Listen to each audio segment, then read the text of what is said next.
Hey guys, what's up? Welcome back here to today's edition of the Fishing Teacher, and really appreciate you guys coming by the channel to spend some time with me today in the very hot tackle room today, guys. It's like 95 degrees outside. I can feel the sweat coming off me in the garage here as I'm doing the video.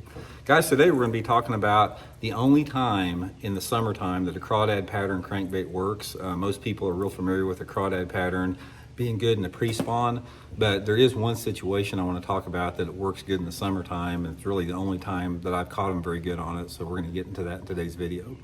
Also, guys, just want to remind you that there is a site-wide 15% off sale going on at Tackle Warehouse now between now and Independence Day. It's an Independence Day sale, 15% off on everything on the website there. So I'll put my Tackle Warehouse link in the description if you guys would like to take advantage of that sale and help the channel out at the same time, so really appreciate that. Okay guys, crawdad pattern crankbaits, you don't hear much about them in the summertime.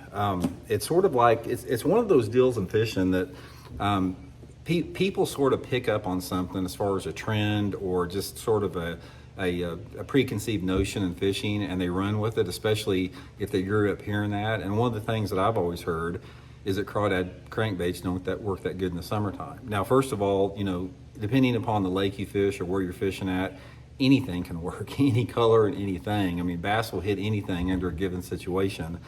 But I tell you, for the most part, I have found myself, once that water temperature starts to get above like 60 degrees, crawdad patterns really, you know, don't do as well. And you start doing better on your shad patterns or your perch patterns, or, you know, some type of a chartreuse, blackback, something like that. But for whatever reason, they don't bite crawdad colors that good. And it's not because the bass are like feeding heavily on crawdads during the pre-spawn, because they're going to get a crawdad anytime they want. It doesn't matter if it's July or January. If they see a crawdad, they're going to try to eat the thing.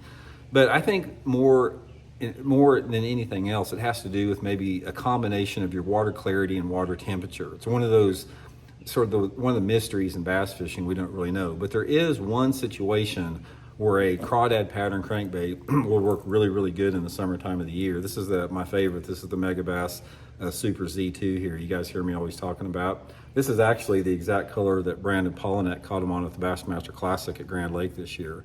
But the one situation where a crawdad pattern is going to work good in the summertime of the year, June, July, August, early September, is if you're fishing clear water for northern smallmouth. All you guys up there that fish everywhere across the northern tier states, all the Great Lakes, Lake Champlain, you know, Lake St. Clair, maybe some of the Minnesota lakes up there. Guys, if you have a big smallmouth population and you've got water visibility of over 4 feet, and you've got some type of a rock flat or grass, something like that, you can smoke those big smallmouth on a crawdad pattern. They will hammer the thing all summer long.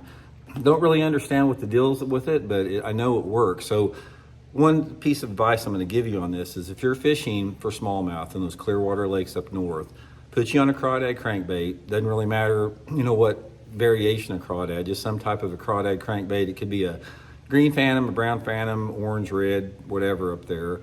And you need to fish it fast. You need to throw it out there, fish it on, you know, 12 to 15 pound test line. I don't want it to hit the bottom, and get out on those big flats where those smallmouth live and burn that crankbait over those flats. This is one situation where you don't really have to hit the bottom with it. You can just have it going along the water column. My favorite is like getting out there in like 8 to 15 foot of water and just fan casting that crankbait out there, keeping it off the bottom, 3 or 4 feet up the bottom. And if you got a day, especially in the summertime of the year where you have smallmouth, clear water, and some wind, guys, they'll hammer a crawdad crankbait. I mean, I've caught tons of big ones, Lake St. Clair, Lake Champlain, everywhere up there. So I just wanted to clue you all in there. If you're fishing traditional reservoirs, mid part of the United States, it has largemouth and spotted bass, not so much. But all you guys up there that have smallmouth, try a crawdad crankbait on those flats, and I can assure you those big giant smallmouth will smack the thing pretty good. So hope it helps out. We'll talk later.